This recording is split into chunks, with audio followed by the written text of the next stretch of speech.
Josiah, thanks for hopping on. I really appreciate it. And we just hop right into it. Could you give us a brief bio and some of the Oh, big geez. things you're interested in? A And you've brief done a lot, bio. so that's tough. I don't know what that is. My biography. Um, let's see. I was born on a farm in Indiana.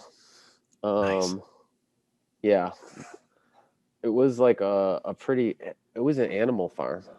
We had chickens and animal goats and all sorts of animals. Yeah. Lived out in the middle of nowhere. Yeah, I didn't actually realize that there was like a real world probably until I was like 10. Oh, I that's think because I awesome. was also homeschooled. So like my life was just like running around. We had like a few acres of property and we had a Yeah. creek that ran through, like we had a bridge that went over our driveway. Um, so like, we just all day would just run around and like do whatever we wanted. That was like our That's lives. awesome. Yeah, it was pretty fun.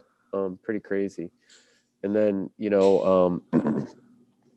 it wasn't until a little bit after that when we moved to the suburbs of Chicago, that I realized, what the rest of the world is like. Right. And I was just like, Oh whoa, my God. like, oh my God, this is weird. Right. This is wild, man. So wild.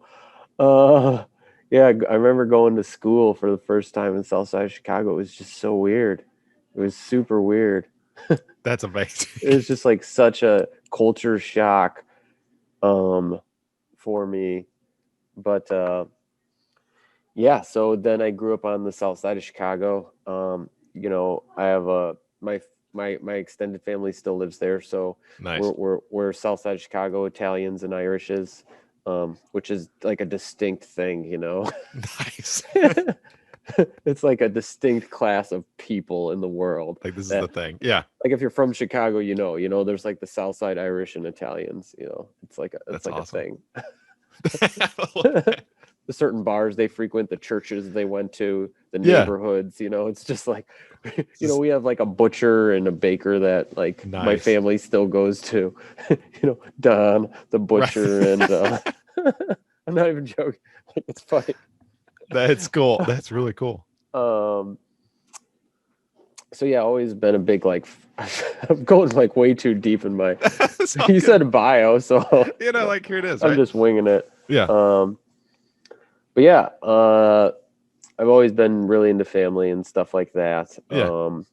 And always really into, I don't, maybe like engineering or Yeah. like building stuff. Even when I was a little kid, I'd always be trying to like, you give me like 5 twigs and I'll try to build something out of it, like a trebuchet or some crazy Yeah. shit. Also, That's awesome. do we allow profanity on Yeah. this? Go Or ahead. Go ahead. all right, all Lean right, into good. it. You say that now, but just Yeah. Like, wait. oh God. Yeah. You're like banned from Apple Podcasts or something. Yeah. Just kicked out. It's all over. um, yeah, and the thing was, I was just never really good at school, so I was like, oh gosh, how does that work? Yeah. How do you become like a scientist or engineer when you're not good at school? Right. How do Those you things navigate are the world? like mutually exclusive, which is really weird because they don't seem like they should have to be, right? Like, Right. if you have knowledge, you shouldn't, you should just be able to do something. You shouldn't necessarily have to like, you know, be able to quote Shakespeare. I remember in undergrad, taking literature classes, taking like French. They made us take a foreign language and Yeah. stuff, and it's just like all this crazy stuff, and it's just like, what? I wasn't good at like a lot of that. I'm not good Yeah. at test taking. I'm terrible at test taking. You um, but surprisingly, I was good at science, Nice. and I was really interested in it, uh, because I have this like reductionist view of the world. Like, I like to break things down to first principles. Nice. Um, so it's like, you know, it really fit well with me. Yeah. Is there something where like it feels like things have gotten weird in a certain sense where there's science as a process, like in creative Yeah. hypothesis, those things, and then there's science as an institution, Yeah. And that's so it's like credentialing. We think trust the science means, trust scientists, which are this class of like Yeah. ordained priests, right? Which is different than the process itself. Yeah, no, it is interesting. Because it's like it is like one of these last bastions of like, oh gosh, I don't even know how you call it, but it really is like a priesthood, because it's just like, obviously, like when I think about like a medical doctor or something like that, like, Yeah. I'm okay with like the person who's gonna cut me open and like, so stitch up my heart or some shit, like had to go to school and like Right. take tests and like Some mark. learn Yeah. that Yeah. shit. Yeah. Like I'm okay with that. I'm not like an absolute libertarian, anti like structuralist, Like blow it anti all up. system, because like, there's some things that like, Yeah. do you really want somebody who like is a self-taught surgeon, like, Yeah. Maybe not, even if they're really good, like Oh man. Just have questions, right? yeah, I'd just rather go with the, old and trusted for something like that. Yeah. It's like astronauts. Like for astronaut, you don't want some crazy maverick person who's like the brilliant genius. Like, no, they're gonna like burn down the space station Right. because they tried to do some crazy experiment or Just something. follow directions really well. Yeah, you just want somebody who follows directions really well, right? Like, do this, and you do it. Like, Great. I don't think people understand that though, right? Like, Yeah. there's some jobs that you just want people who follow directions Yeah. really well. Use checklists and stuff. Yeah. Yeah, right. Like, shoot, I don't even use checklists for my groceries and stuff. Like, I'd never be an astronaut. Like, they would never accept me. They'd be like, dude, you're definitely gonna burn this place down. Fail. It's definitely coming back down to earth. We're not taking him. I saw that video of you online, Josiah. Like, Right, like, oh god. Your application immediately. They're just like, nope. Not that guy. Not that guy. Uh, but like science isn't like that, right? Like Right. science is like, it's like a creative art form, Yeah. where like, who cares who does it? Like, in fact, it's better to have more diversity, because if we're trying to work to solve problems, whenever you're trying to work to solve problems, having like the most diversity is, I mean, that's the way it used to be in the old days, right? At least that's what I remember. My grandpa used to always say stuff like there was an Italian guy, a Jewish guy, and a black guy. No, I'm joking. Those are really racist jokes. Exactly. Wrong avenue. It was a good. He was thinking about diversity. That's why I think that's what he's going for. Diversity is good in problem solving. I think that's what his lesson was. That was his lesson was.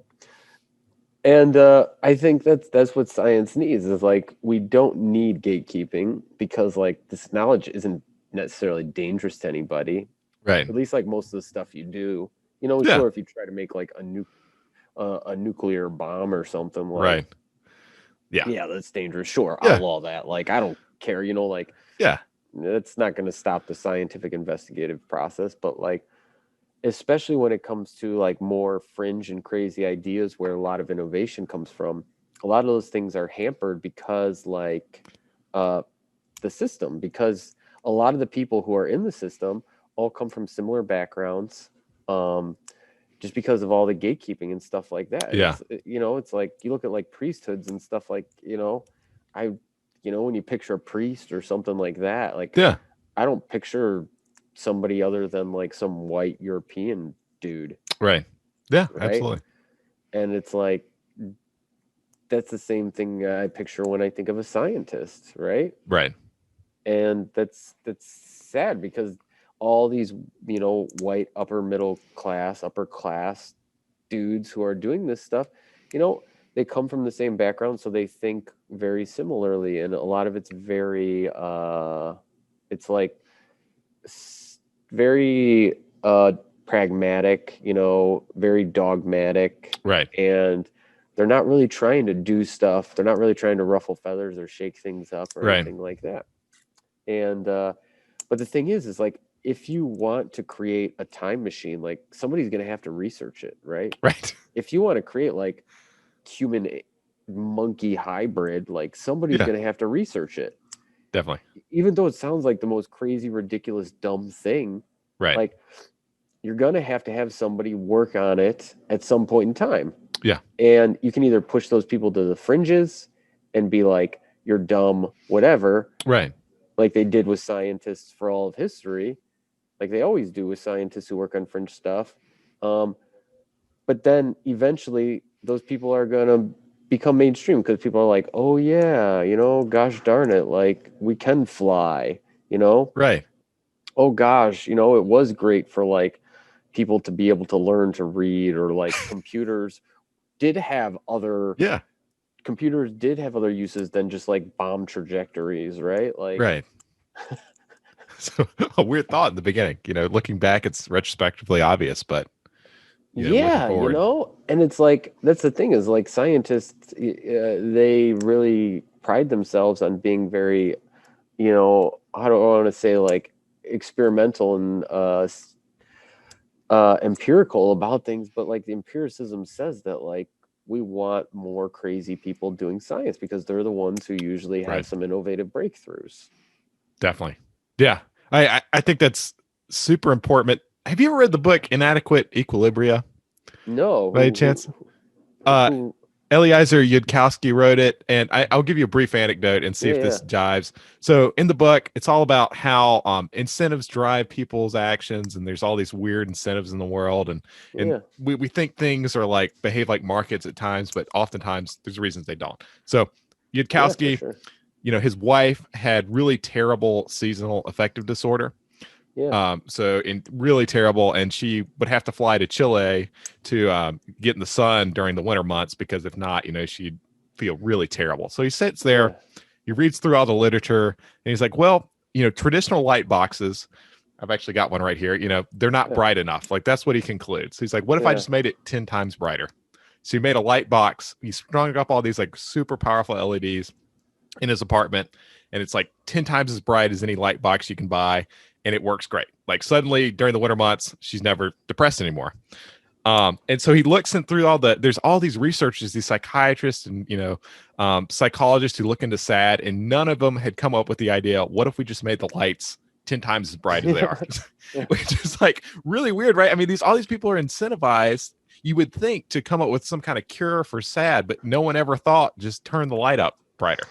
Yeah, I know it's hard because like a lot of the structures, especially the ones that have been around, like society changes. And so what happens is when the incentives don't change, they can become very out of equilibria, Right. right? Yeah. It's like when science started to become a thing where, you can raise money, you can make Right. money, you can become famous and all this stuff from it, then it started incentivizing doing science for specifically those reasons. And the same, I have a big problem with medicine and the way it's practiced in the world and stuff like that. And Yeah. that's a huge one. Medicine is extremely incentivized not to keep you healthy. It's not that they don't try to keep you healthy, but it's extremely incentivized not to. The Austin, I don't know if it was Austin FC, the Yeah. soccer team here, or another one. I remember I was looking up sponsors for some of these teams, and like one of the sponsors for one of these major league soccer teams is like Nationwide Children's Hospital or something. And you're like, What? why is a hospital taking money like to sponsor a sport? That doesn't even It's make any very sense. bizarre to think. It's because they're a business and their incentives are to make money. And like the Right. way hospitals make money is when sick people come to them. And it's Yep. like, whether you agree with that or not, like it's the truth. Like they make money when people are sick. And so their incentives are misaligned with what society Right. actually needs. And society actually needs people to be healthy, That's right. right? And so it's like that whole system is super screwed up, super screwed up. And like, I don't know if we will ever figure out a way around that where it's just Definitely. like, how to do that. Same with drug development. Drug companies, like they have no incentive to make drugs for certain diseases or Right. certain things because they won't make money off of it. And Exactly. like the incentives are wrong, right? Yep. And it's just like, how do we fix that? I don't, I have a lot of idea. My idea is like teach people to do science and medicine, Yeah. because their incentives are generally to heal themselves and help themselves, Right. right? And so their incentives are completely aligned with their own moral views and their health and everything like that, right? And so it like takes out a lot of that structure that's in place. It ends up becoming in general a libertarian slash anarchical mess, but it's like Right. it's a good place to start, I Right. think. Exactly. Exactly. No doubt. And this reminds me, in political science, there's two terms, what do you do? Like there's voice and exit. So voice is like, hey, like guys, like we need to change this internally. And there's exit, which is like we need to go outside of tracked institutions and try and create, some kind of competitive force, or like where people are trying to do more of the right thing, and they're with the right goals. And I see you more on the side of like, you've exited, especially with the Odin. So could you talk about the Odin a little bit? And like, I think it's super awesome. A really cool concept. Yeah, no. So, I went to graduate school, got my PhD at the University of Chicago. And I was just like, academia, the whole system isn't for me because the incentives are misaligned, right? Yeah. It was about publishing and getting grants. It wasn't about Right. doing science or cool science. So I went to NASA and I worked there for a few years. Yeah. And the incentives were also misaligned there. It was more about like bureaucracy and shit like that. Right. Even though NASA always has all these crazy ideas and they're like, oh, we're working on all this crazy stuff. Yeah. Like the experiments you can actually do like on the International Space Station and stuff are like 1980s experiments. Oh man. Because That's it's really, just like that's disappointing. all they really have, the technology up there, and like Yeah. the bureaucracy is willing to allow up there, which is like, I get it, if you're like got 10 people living in outer space, Yeah. you don't want to fuck with that shit, Yeah, you gotta be careful. Checklist again. Yeah. Yeah, like I get it, but also I was like, man, there's really not a lot of innovation going on here because like nobody ever gets the opportunity to test, because everything has to go through like 20 years of development to make sure it's 100% safe, Right. before it ever goes up or flies Yeah. or anything like that. And so I was like, gosh, like how do I find a system or create a system in which science is free, people are free to do science, to do whatever they want? And it was biohacking, and I'm Yeah. not the originator of the idea of biohacking, doing science outside traditional environments. And it probably dates back to as old as time, right? Scientists 500 years ago were just people who were bored, Yeah. trying to discover the mysteries of the universe or Right. whatever, right? And it changed from there. But I think that was a really good time, because the only incentive was to like find something cool and impress your friends. Right. Which is really And cool. yeah, like especially because friends are hard to impress, That's right. They are. High bar. they are. They're usually just like, oh man, Like, God, Will's that here guy again. again. Yeah. Jesus Christ. I don't get him to shut up and get out of here. And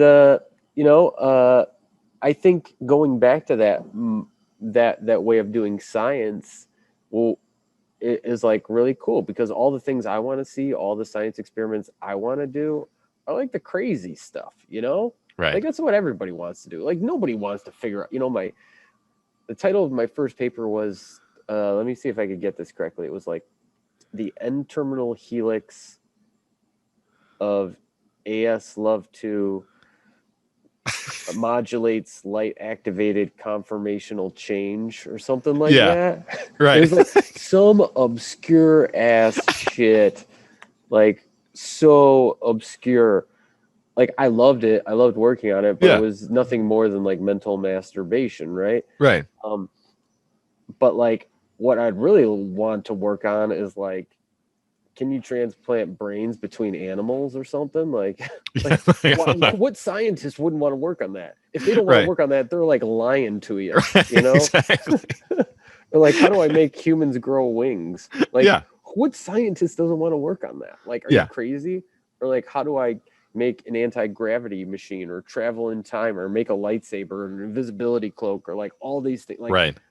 this is what scientists actually want to work on. They've Right. just like been so brainwashed that they think that they want to work on, you know, the stuff I wrote papers on. Right. When it's like, no, that's just like the only thing people will fund because they think it's correct. It's the correct science to do. Right.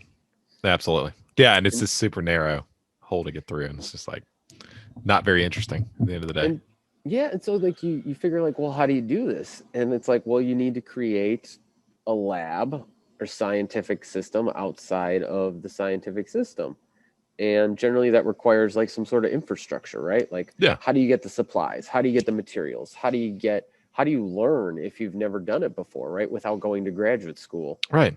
And so I set about trying to figure out those problems and like, how can I supply people with everything they need and the knowledge so that they can do complex genetic engineering, molecular biology, science outside of traditional environments. And that's when my company, the ODIN, was born. And Nice. we sell, you know, the-odin.com. People can check it out. We sell, you know, all sorts of kits and supplies, even if you've had no experience, to try to teach people to do, you know, genetic engineering. Because like all the crazy ideas, you know, all the crazy ideas generally come from not academic scientists. They come from just like random people. And I think they're the ones who are going to push science forward in the next, you know, 10, 20, 50, 100 years. Right. Absolutely. This reminds me of, you know, Max Planck. He worked on thermodynamics for like 20 years.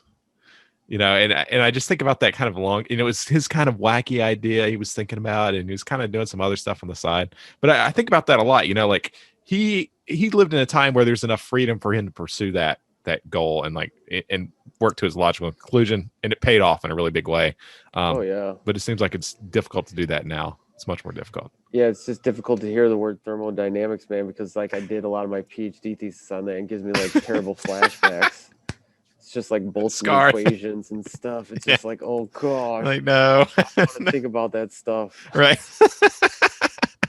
I don't want to think about Boltzmann distributions I think or I'm like good, man. partition functions. Right. Oh No. gosh, physical chemistry.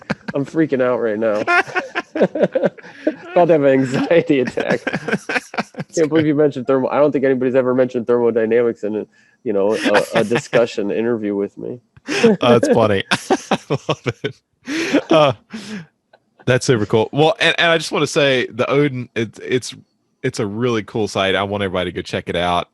You've got, you know, CRISPR kits where people can, you know, experiment with CRISPR at home, which was, you know, I mean, when was CRISPR even discovered? I mean, it's within the last 10 years, right? Yeah, 2011. You know, it went through a bunch of phases, but it started to really become popular in like 2012. Well, among scientists, and then it Yeah. really started to become popular with people, maybe like more around 2015. Gotcha. Yeah, but yeah, no, I mean, like, here's the thing is that like you one of the big things that I always hate is like you read in, you know, news media and all this stuff, popular science about all these things that somebody did or discovered or something like that. Yeah. And they're like, oh, you know, like we figured out a cure for like, you know, cystic fibrosis in mice, or like we figured out how to make, you know, an invisibility cloak that's 1 millimeter big or something. Right. But all these things that they say, like, we don't have access to this technology, Right. right? And not because we can't, right? Like, there's no difference. And I think this is hard for people to wrap their heads around. There's no difference between a science lab and like your kitchen. You could literally take the science lab and pick it up and put it down in your kitchen, and nothing would change, right? Right. Like nothing. It would be the same exact thing. There's nothing like special about the location of the thing. It's just like the knowledge of what's going on and Yeah. the access to the resources and tools to be able to do that. Right. That's it. That's it. And when you actually come to that realization that, like, especially in the biomedical sciences, where a lot of the tools and equipment is like very, very old, right? Oh, interesting. It's like you need like a centrifuge, which like they've been using centrifuges for 50 years. You can buy them on eBay or something like that, right? Yeah. You need an incubator, a temperature controlled incubator to grow things at different temperatures, which is like they're everywhere on the internet for all sorts of reasons and purposes. Yeah. Chicken egg incubators, or like temperature controlled heat mats that are used for terrariums Yeah. or other things. Like all these things are super widely available and not really expensive at all. And it's just like people understanding that that's all it is, and then having the knowledge to apply that to, like, say, grow human cells and test different drugs or chemicals or experiment with gene therapy on them. Like, Right. it's like that realization, it's been hidden from us, that like these priests have been telling us that, like, you can't speak to God, God being scientific knowledge. Yeah. Like, you have to go to graduate school, or you can only Right. hear God through us. When this whole time it's like we can speak to God, right? We just Right. didn't realize it. We didn't realize it. And so it's like trying to tell people, sit there and be like, yes, you can speak to God. You can do this, Right. like it's possible. And people actually like snapping themselves out of it, and being like, oh gosh, I can, like, wow. I think that's When really most people interesting. are still like, most people still want to believe the priests, and they want to Right. be like, nah, I still think that like the priests are our best bet going forward. Right. We'll roll with this. Progress is vastly slowed down, but we're gonna roll with it. Do you think this has changed over time? Do you think in the past people were more willing to think, oh, it is possible to go out and like, make discoveries and figure things out in a more robust way than we do now, where it's just like there's only a couple of people that can do that. It's not me. It's not my responsibility. And Oh yeah, for let's put it. sure. Like, um, I think it goes through cycles. I think everything in, life in the world and Yeah. everything goes through cycles. Everything, history repeats itself. Uh, and I think you go through cycles of like people, realizing that they have some sort of power or freedom or something Yeah. like that, and then using that power or freedom, and then enough people understanding it that they're like, oh man, we need to figure out a way to like monetize this or take advantage Right. of this or something like that. Maybe not even with negative intentions. Yeah. Then what happens is it creates gatekeepers and systems, and then it goes back to being blocked off again, right? And Right. then people figure out ways how to get through all that and overthrow it again. And then once enough people overthrow it, then they're like, how do we make money? Yeah, it's a system like that. But I think what one of the things is that everything tends towards decentralization, tends towards like Nice. access and stuff like that. It's just the way everything works, right? Like, Right. whether it's capitalism or something like that drives it, who knows? But like, it's not long before like people have a cell phone, that everybody has a cell phone, right? Right. Or like, it's not long before like commercial planes are invented, that like everybody can fly in commercial planes, right? Or like stuff like that. It's just like things tend towards being available to the most amount of people possible. Right. Because that's what makes the most amount of money. That's what just like drives the world. I don't know. But and the same thing is true with science. And I think people don't realize that, is that like science is a thing, and that like it's not gonna stay stuck forever. Right. Even though it's been that way, for the past, let's say 100, 200 years, like people want that knowledge. People are going to ferret out that knowledge. People are going to exploit the system. Right. People are eventually going to use it to their advantage, to make money, to get a PhD without actually going to school, or to like learn as much as a PhD without actually going to Yeah. school. Like, and it's going to drive scientific progress, because then you have a bunch of workers who have that knowledge, that then you can hire a lot of highly skilled workers for a reasonable rate, and they don't, it's not driven by a certain, funnel, which is Right. like the PhD funnel, right? It's not like, oh, we only have access to globally 200,000 biomedical PhDs a year. No, now you have access to 2 million or 2 billion, whatever. Right. And it really changes the economics, and it changes the social dynamics. It changes everything about the system. That's really cool. And I remember you wrote a post. It was early in COVID, and it was Oh about gosh. it's about it's not about COVID in particular. So, but it is about how many full-time esque Yeah. biomedical Oh researchers we wow, you have. read that. I'm impressed. Yeah. So how many do you think we actually have at the end of the day? Like, Yeah, no, I don't remember the exact numbers of what I wrote, but the yeah, thing is like it's like, active research scientists is way lower than anybody imagines, right? I think there's something in gotcha. the post that was like 1.2 million or something like Right. that active in the world. And like if you think about all the diseases and everything like that, and everybody's not even researching diseases, right? Yeah. If you start thinking about diseases, there's I think like 30,000 classified diseases in like the Yeah. WHO or classification system or something Yeah. like that.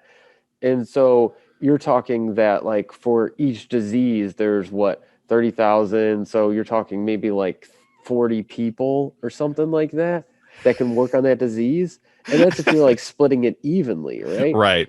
And so you're talking about like 40 people in the world working on like cancer, which is not the case, right? You have a ton of people working on cancer Right. and not a bunch of people working on other things. And this is just like if everybody focused on disease. And once you realize that like 40 people working on like diabetes, like that is a small fucking That's number. tiny. That's not that many people.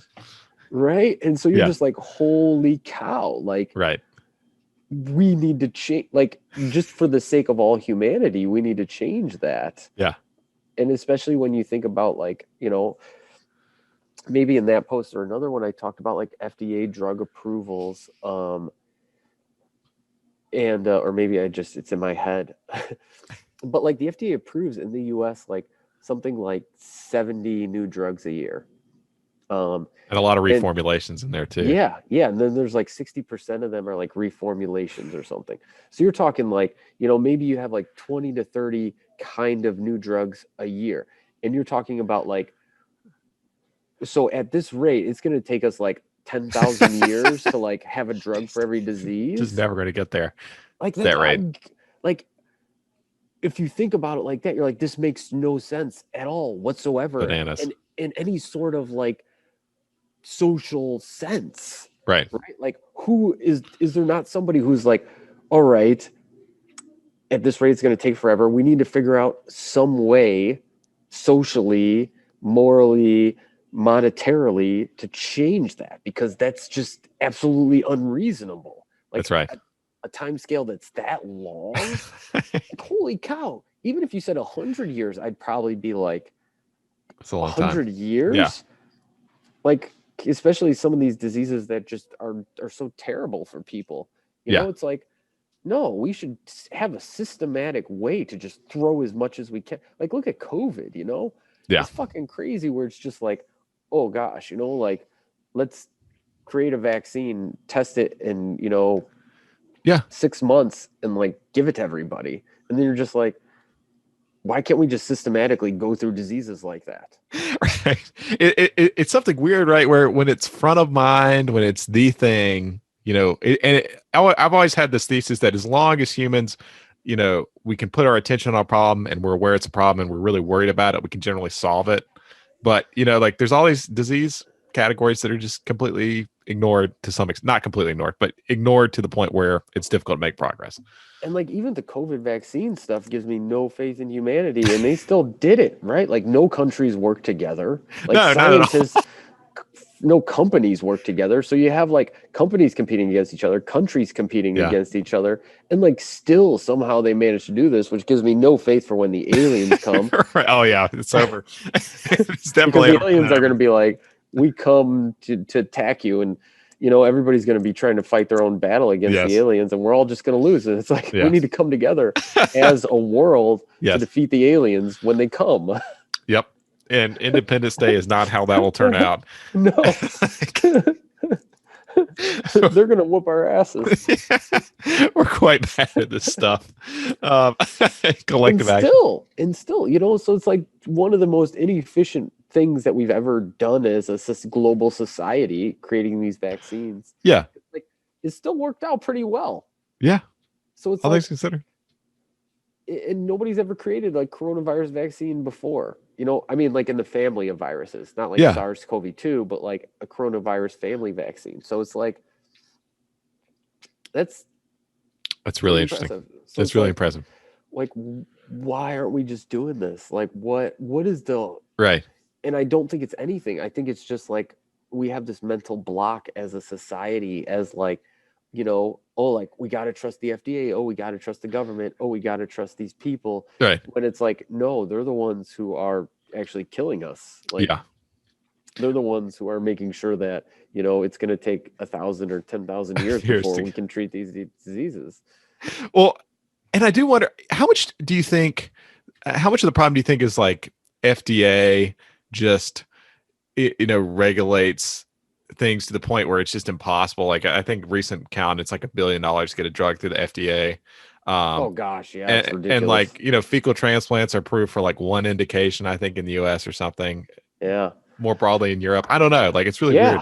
Yeah, no, I think I think it's the FDA, but I think it's also just like right now the biotech market is so driven by capitalism, and not actually helping people. The incentive structure has just become so distorted, right, that nobody's even trying for anything else besides making a blockbuster drug.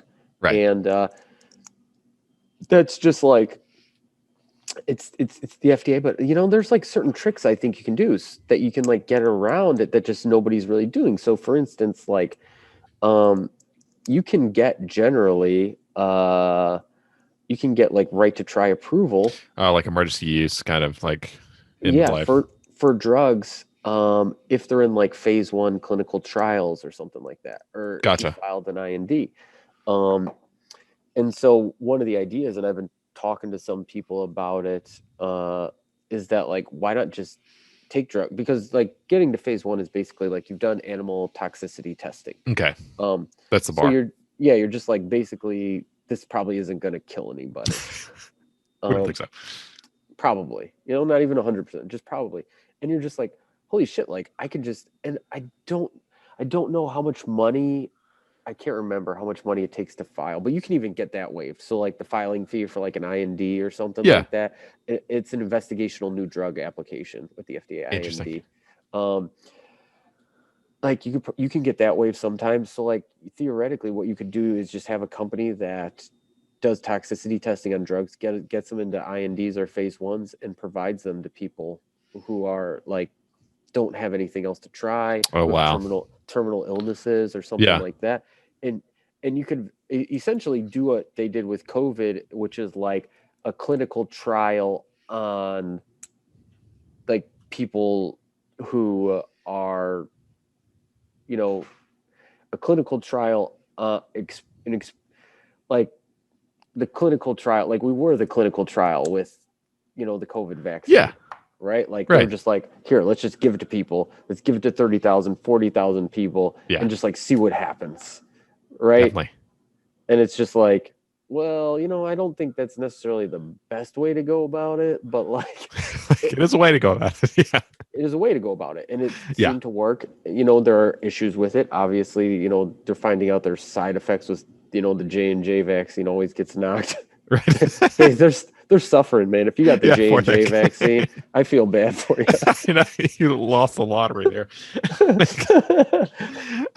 First it was blood clots, and now it's nerve damage. And I don't know what's next. Oh, good Lord. No, but it's like, you can do this stuff and you can actually try to help people, right? Instead of just like, let's see if this is a blockbuster drug. Right.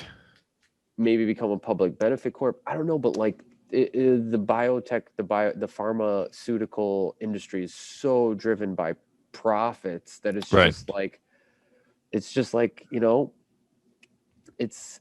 terrible. It's just terrible. And you make a good point. Is that in some sense, the regulatory burden is somewhat of an excuse It is, for other yeah. facts. Like, yes, it is a burden, but like there's also other things going on, which is important to think about. Yeah, because I think the government, the thing with the government is like they're slow, and I don't want to say they're dumb, but like the laws they made are kind of made to like not be perfect. So Right. generally, if you're like trying to go around the government or trying to go around these regulations, like the stuff I've wanted to get around, I've always found ways to get There are around, ways. right? Right. Yeah. If you're not doing something that's like, totally illegal, right? If you're just trying to say like do something in the biomedical or pharmaceutical world. But it just like it takes somebody who's like with a lot of things in life, it takes somebody who's willing to do something different, do something crazy, Right. and try to exploit the system and Yeah. willing to suffer the consequences and benefits of it, right? Because like Right. generally you don't make great gains without great sacrifices. Right. Absolutely. And it's tough. And it's tough to do that also when there's less of a profit motive, right? If it's less, that just weeds more people out, right, of the equation. Exactly. And I think that's, the same thing that happened with like biohacking and like why it took, like somebody like me and some company like the ODIN to really get this started when people have been doing this stuff since the beginning of history. But even in modern times, there are talks since the 90s, even before that, about people doing science experiments in their homes. Like, why aren't people doing that? Like, what is holding people back? And like, Right.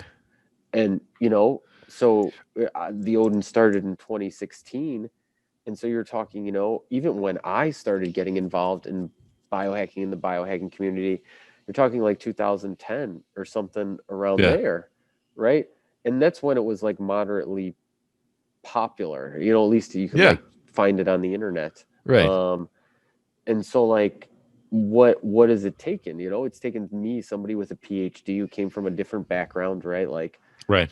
I don't fit in with a lot of these PhD people. Like that's not how I Yeah. grew up.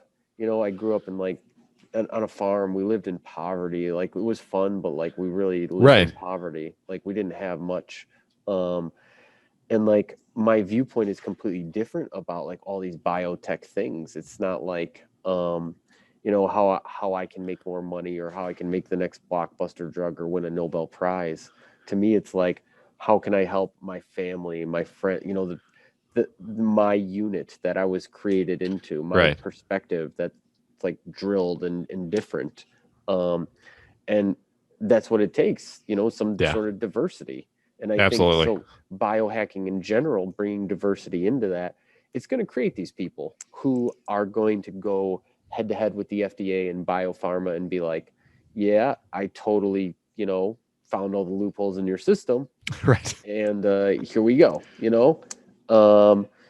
but yeah, like why would somebody who upper middle class who went to Harvard and did their Yeah. PhD at Harvard and has a professorship, why would they risk any of that? Like they Yeah. don't care. It's not worth it. I wouldn't. I Yeah. wouldn't if I was that way. Exactly. I'd be like, Yeah. I'm gonna just go for a ride in my yacht or something. Exactly. St. Hard to give up the yacht, Yeah, it's it does say something too, you got to be careful. Like sometimes you can it's like golden handcuffs, right? You're making X amount of money doing something, and it's like it makes it tough for you to do the right thing and to actually push things forward. Oh yeah, 100%. Even with me, like I got to pay the bills. Like I'm not trying to be Exactly. a martyr. Like there's Right. even limits to the stuff I'm willing to risk Exactly. and do. Right. Right. Yeah. Absolutely. Because it's just like I'm like I'm not saying I'm the most altruistic person at all. Right. And I think I have that question. I ask myself that question all the time. Like, how far am I willing to go? Like, would I be willing to go to jail? Would I Yeah. be willing to like go head to head with some of these pharmaceutical companies and be sued into oblivion? Yeah. Like maybe my financial life destroyed. And like these things are pretty heady, man. Yeah. Exactly. Right? It is. It really is. how do you make those decisions, right? Like, and there's all these trade-offs, like pretty brutal trade-offs too. Yeah, and it makes you think of just like how much of a wimp I actually am. It's like, gosh, if there was actually a revolution taking place, I would not be like, God. Oh yes. Well, what do they say? In Vichy, France, when the Nazis took over and installed this puppet state. All the French intellectuals, before they like to imagine that they would be in the resistance, and they would try and fight this, and like essentially none of them did. It's yeah, like this is the tiniest percentage would do anything about it. I totally. don't know. Yeah, it's totally true. It is. It really is true. It's pretty It's just, brutal. it is. It really is when you think about it. You're just like, oh gosh, I'm not Right. as, it's funny though, because my partner, she's the only one who knows I'm actually, if I don't know if you're familiar with Rick and Morty or have ever watched the show, Yeah. but she's the only one who knows that I'm like more of a Morty than I am a Rick. Like everybody thinks I'm like a Rick Sanchez or Yeah. something, but I'm more of like a Morty, more like, oh geez, I don't know about this. Right. Right. I Right. don't know if I'm really, really willing to do that. I don't know. Oh God. Oh man. Uh, That's funny. But I would say you're on the right side of the bell curve for that kind of thing, which may say something about our society as well. I don't know yeah, where things are.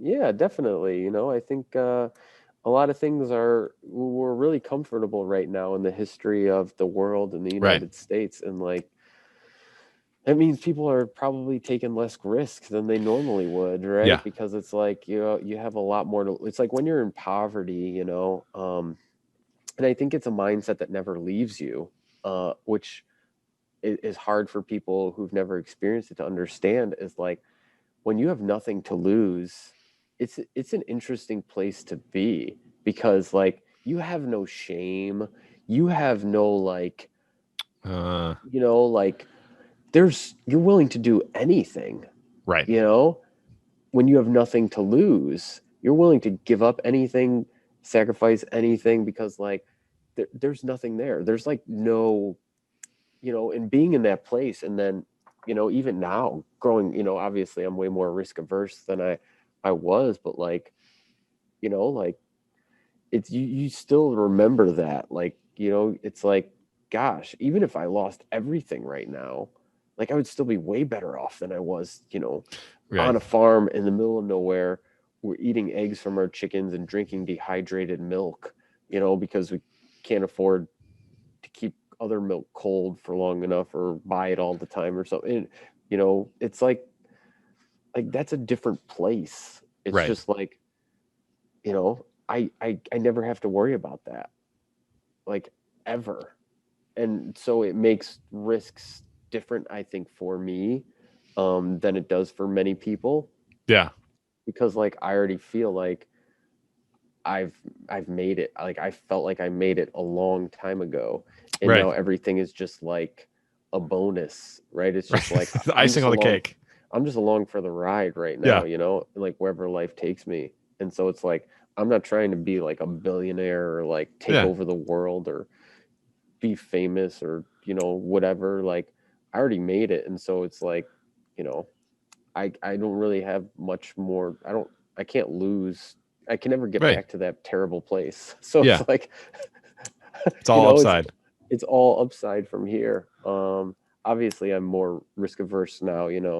um, like I'm not trying to kill myself or be a martyr or anything Right. like that. Where when I was younger, it was questionable. Like, oh God. Just like, oh gosh, some of the stuff I used to do. Like, oh no. I mean, not even like science experiment stuff, but Yeah. like, even science experiment stuff though, in the past 10 years, it's just like, gosh. It's funny because every time my partner, because she's always the first one who I tell about these things. So Yeah. I'm like, and she knows, because usually I'll just like start talking about something. I'll be like, what if, and once we have that conversation, she Yeah. knows I'm going to do it, because like once I have that idea in my head, it's hard for me to like get it Dislodge out of it. my head. Yeah. So I'll be like, like what if, like I did the fecal transplant thing where I changed the bacteria in my body and on my It's body. awesome. And I was just like, what if I do this? And, she always she knows that like doesn't matter what she says, I'm gonna do it. But she's always just like, like, all right, and she tries to discuss it with me because she's also a scientist. Nice. But it's definitely, I've gotten less and less trying to seriously hurt myself. That's good.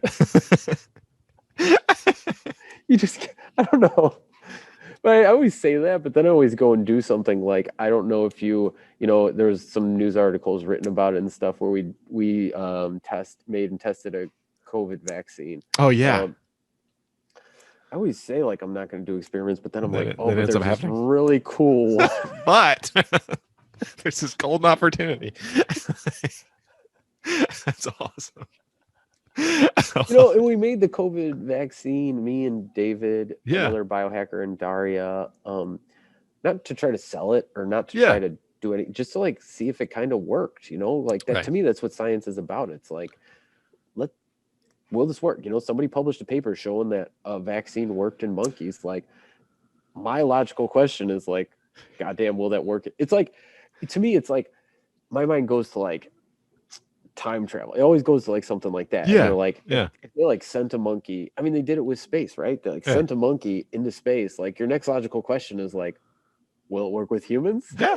Like, I don't know. Like, if you like send a monkey to the future, like, you'd just be like, doesn't work with humans. I want to know. Like, I gotta try. Like, send me. Yeah, exactly. And it was kind of like my response was like, this is really interesting. Like, the technology that they used was really accessible and cheap, and a lot of companies manufacture it. So it was like you could pay a company to just make up this vaccine, and that's so funny. And so it was just like, I just want to know if it'll work. Yeah. Could somebody like create a vaccine, on like a moment's notice? Right. Like, would that be possible? Just like some random person, obviously, a PhD, but like, like, could just some random person do this? You know, and the results we got back were really promising. There seemed to be some immune response to our vaccine and stuff like that. Obviously, like, we didn't run a large scale clinical trial or anything like that, but like, it's just like, it's always like, there's that one itch sometimes that just like becomes unscratchable, and I just like try to put it out of my head. It just keeps coming back. Yeah, sometimes, some of them are just like, I'm just like, I'm never going to inject myself ever again. And then it just happens. It just happens. Oh, gosh. Well, and it's so interesting in context of just, like, you just hear, I read in The Economist. Well, more so it was in it was probably, 4 months ago, but, all the fights over, who gets the vaccine, and like, is the UK going to keep all the AstraZeneca stuff? How do we like determine? It's like, man, like, you could. This is so dumb. It's so dumb. All so stupid. It's so stupid.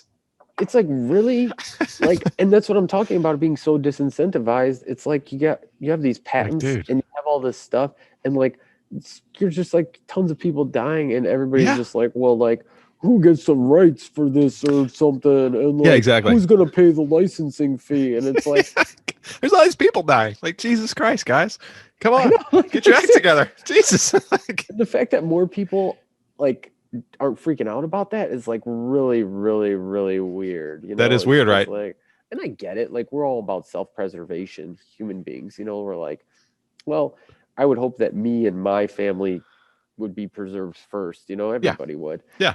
But it's still really like the amount of self-preservation versus like trying to help other people is, gosh, it's so ingrained.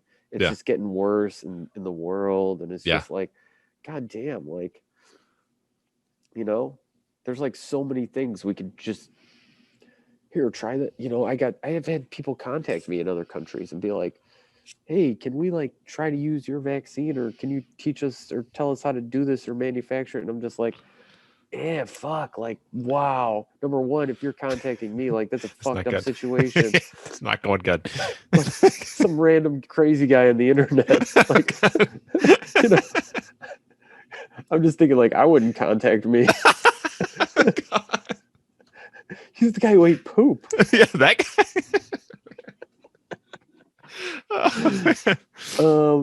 but yeah, and it's just obviously I can't help these people. I'm not going to help. Like I'm just not in a place to like take Yeah. that risk upon myself. I'm just Right. like a fucking human, Yeah. One like dude. one person. Like I can't take that responsibility on myself. Yeah. Like whatever it is, like financially, like Yeah.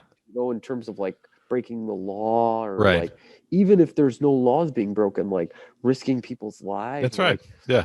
like that's a heavy burden to bear for anybody. And that's why they have, like all these like committees and Yeah. FDA and all these things. So there's not one person who has to be like, we're going for it. Yeah. And they have to live with all the people who die or the people who don't die. Right. Right. Like, which is good. And it's like, that's too heavy for me. And it's just like, it can't be involved, but it's also just like, people are dying. And like, what do you do? Like, how do we make society better so that we can incentivize those people getting help instead of people like me being incentivized to not do anything? Right. Yeah. Right. Like I'm actively being disincentivized to like save lives. And I'm Yeah. not saying I would save lives. I'm not saying the vaccine we invented would like help these people or save lives, Yeah. but I'm just saying in general, like even companies are being disincentivized to That's right. providing their vaccines for free or to other countries without the licensing or patents or other Yeah. bullshit, without somebody getting paid. It's like Yeah. we're not incentivizing the correct thing. Yep. Which with these really quite brutal outcomes at the end of the day, which is it's disappointing. But it's a path, it's if you can identify the problem, you have a chance of solving it. So that's the biggest. That's the Yeah, I hopeful hope note. so for sure, right? Right. Exactly.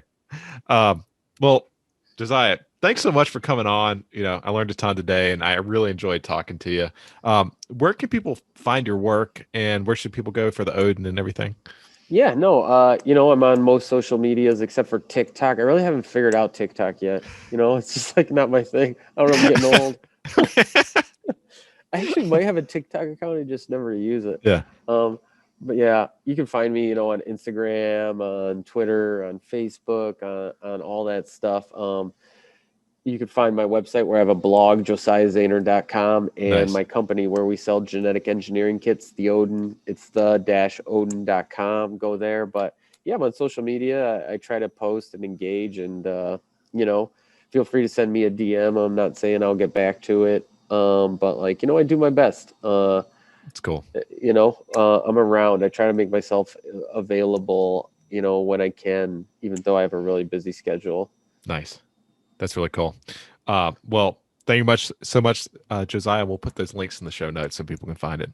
Yeah, well, it was a really great conversation. I liked it. It had it was definitely more interesting than most of the conversations I have. Thanks, man. It was a lot of fun. I'm just glad you didn't ask me to define biohacking, like, oh gosh. I always know when somebody asks me that, I'm like, oh gosh, Oh, here we go. Great. Here we go. This is going to be a fun time. Oh, Jesus Lord. Yeah, it's pretty funny out there.